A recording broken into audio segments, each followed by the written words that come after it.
What's up, sports fans, and welcome to the Sports Opinions Podcast. Week 15 picks against the spread. I am your host, Alex Cuesta. Normally with me is Wally, the Million Lira Man. He cannot be joining me tonight, so I will be having his picks as we always do, so you can still get them out there.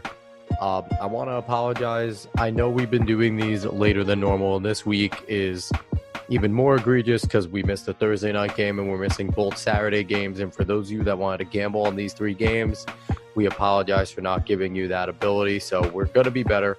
We're going to try to get them back out usually the morning of Thursday, so you have time to put bets in. And we're going to try to be better, even if it's, it's just kind of, we're trying to coordinate times where he's available, I'm available, so we could do this. And sometimes it gets pushed back late like this, and that's not fair to you guys. So we're going to make sure it works, that the picks are out and you guys have them, and then you could do whatever you want with them at that point. But the format's not going to change even without Wally.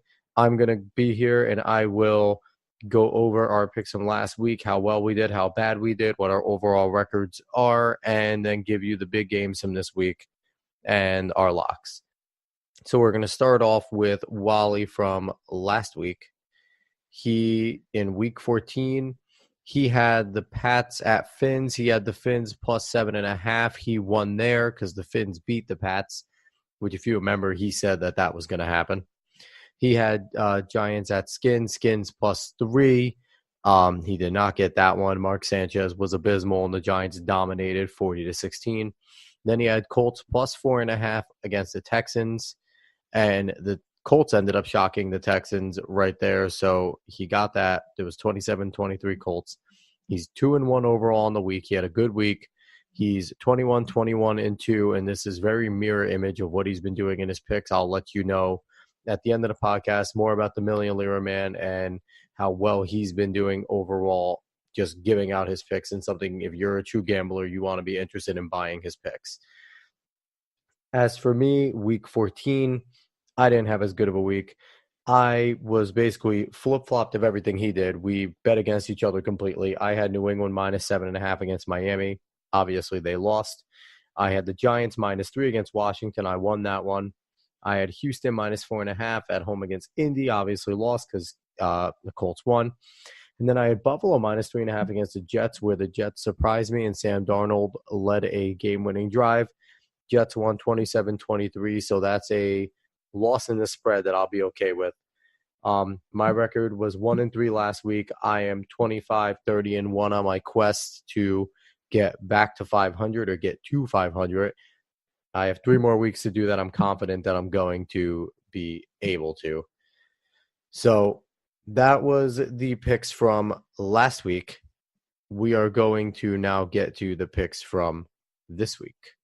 And first, we always start off with the big games. Now, I have to say I am not going to have my Jets pick this week, obviously, because the Jets already played. They played earlier today, and that's not going to do you any good if I just give you what my pick was going to be, because that doesn't help you. So you're not going to get that. The Jets did lose to the Texans, but put up a good fight, so I'm not going to be mad at them for that. But our big games, I am going to talk about one big game that already happened, but it was a big game, and it ended up living up to the hype. It was the Chargers traveling to Kansas City for the battle of that division supremacy. Kansas City was the heir apparent and to get the number 1 seed, and they were playing really well. Patty Mahomes doing his thing, and Philip Rivers is coming in, really still trying to get the monkey off his back that since his Chargers tenure, they can't win the big game. And he exercised those demons, led a game-winning drive and a 2-point conversion to win 29-28 in thrilling fashion. It was a great game. This was a better game than the Kansas City Rams game. There was defense played, there was offense played, and it was overall good quarterbacking, good offense, good defense. I put that game up for game of the year over the Rams and Chiefs game.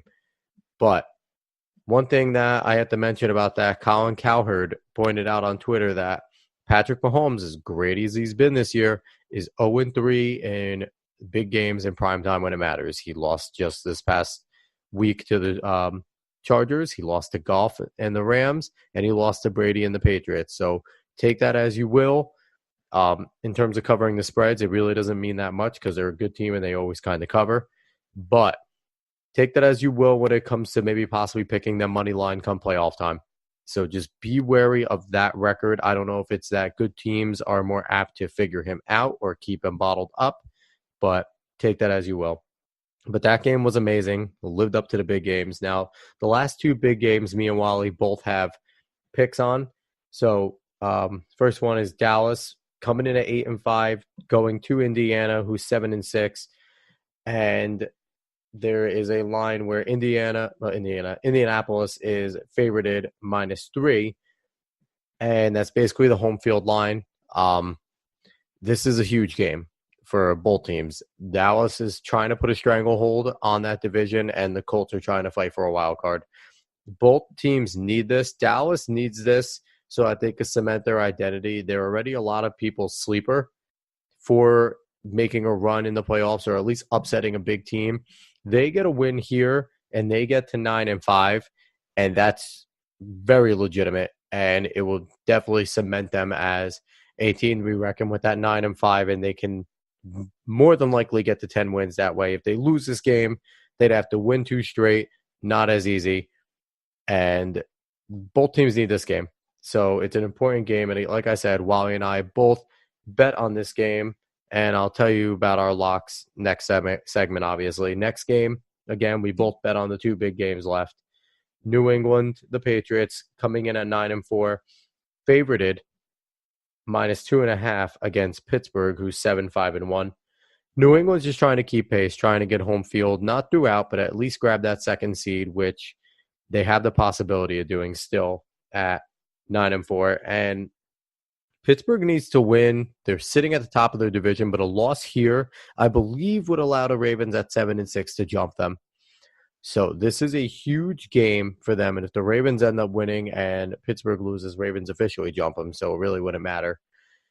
So that's a huge, huge game right there. So going on with our locks, Wally decided to take a little bit of a different approach this week. He bet 1 on the spread. He did 1 over-under and 1 money line. First one he did, one of the big games, Dallas going to the Colts. He has the Colts -3 here. He's picking the favorite. More than likely what he is thinking is that the Cowboys are playing really well and something has got to give. The Colts, it came off a loss and not a loss. They came off a win. Andrew Luck is playing well, and he's probably going to ride that coming back home. So he picked him -3. I flip-flopped that. I picked Dallas +3. I think that Dallas is going to run the football. I think they're going to control the game using Zeke, and that's going to give Andrew Luck less touches. And I hear a lot that Dak needs to be more accurate, yada, yada, yada. I'm pretty sure he was something like outrageous, was like 46 of 52 last game. It was something absolutely ridiculous where it was accuracy off the charts. Accuracy off the charts. And people are still talking about the few missed throws. Every single, I got it right here. 42 of 42 of 54 for 455 yards and 3 touchdowns against the Eagles last week. Granted, the Eagles secondary is torn up. But if you want to talk about accuracy, 42 of 55. You don't need to know anymore. Dak has been accurate. He has some misses. Amari Cooper has really helped him, and I don't see the Colts being able to stop him. So that's why I'm going Dallas +3. He has Indy -3. Next game he has Packers at Bears, and he's going with the under on that game. The under is 45.5. He thinks that the teams are going to go underneath that. I think that's a pretty safe bet there. Aaron Rodgers and the Packers are struggling to find points. Mitchell Trubisky and the Bears can be explosive, but more than likely this is going to be a one-sided football game. So if the Bears score a lot of points, that might be the only team that's doing it. So I do like this pick. He went the under on that game, 45.5 there. Last game of his, we both have this, but we have it for different. He is going money line here, and I'm going with the spread. He's taking the Patriots money line against the Steelers, which means that he's picking the Patriots to win outright. Doesn't matter the score that they win by. He likes the Patriots here. I'm leaning on the same way. I'm going with the spread. I like New England minus 2.5 against Pittsburgh here. I think 2.5 is a favorable number. I know Pittsburgh has the ability to be explosive. They're at home, but they have not figured this team out in their history against Tom Brady, really. They can't beat Tom Brady, and there's no exception here. Brady's coming off a loss. Brady's pissed. Coming off a loss, angry Brady, angry Belichick does not really spell a good time for anyone. So I like the Patriots as well, minus 2.5 against Pittsburgh. And my final game, Philly traveling to the Rams. I know this is a huge line, but Philly is without Wentz now.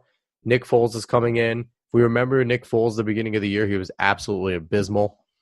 The anomaly playoffs and Super Bowl that he had is over. The real Nick Foles is back. They're not going to be able to move the football against the Rams defense, and the Rams are just going to destroy them. Their secondary is awful. Goff is hitting on all cylinders. So this is just going to be a playground pitch and catch for Goff and his receivers, and the defense is going to eat Foles alive. And I think minus 13 Rams will probably end up being a generous number. So let's recap real quick. Wally is going minus 3 Colts over the Cowboys. He has the under in the Packers-Bears game at 45.5, and he's picking the Patriots money line against the Steelers. I'm going Dallas plus 3 against the Colts. I have New England minus 2.5 traveling to Pittsburgh, and I'm taking the Rams minus 13 against the Eagles.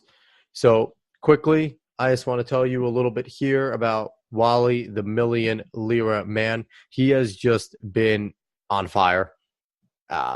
If you have been buying his picks, then you have been making money. He just put up since yesterday, over his last 30 days in the NFL, he's 22-7. That's 76% correct. NCAA football 9-8. That's 53%. NBA, he's 23-12, 66%. And NCAA basketball 22-13, 63%. And hockey 17-7, 71%. It's a no-brainer to go and join up with the Million Lira Man. 1-day pass is $35. 3-day pass is $65. 7-day pass is $145. And I guarantee holidays are coming around. Go follow him at Million Lira Man. Send him a direct message, and he will more than likely have a holiday package coming up. So it's nothing that you have to shy away from. If you can spend $145 on a 7-day pass, I can almost guarantee you're going to be making a lot more than that. So, again, go follow Million Lira Man at Million Lira Man, or you can email him, millionliraman@gmail.com for the packages. It speaks for itself. He's doing unbelievable things, and he's making a lot of people a lot of money, including himself, because he bets on these. So, definitely go there. Again, I'm Alex Cuesta, host of the Sports Opinions podcast. Find me on Twitter and Instagram at @A_Cuesta30. Find Sports Opinions on Twitter at SportsOpinion30. Instagram, Sports Opinions 30. You can search for us on Facebook, and you can find the podcast on basically anywhere you can find the podcast. Spotify, YouTube, iHeartRadio, TuneIn Radio, Stitcher, Spreaker. I'm probably missing some, but you can literally just go Google search Sports Opinions Podcast. You can find this. I just had a recent great podcast with Matthias Javon, 11-year WNBA veteran and entrepreneur right now. So don't miss out on that. Don't miss out on all the other great podcasts. And have a good time betting on Week 15 NFL football. Only 3 more weeks left to make that money and then playoffs. So keep listening. Spread the word. Win some money. Happy gambling. Happy football. Have a good one.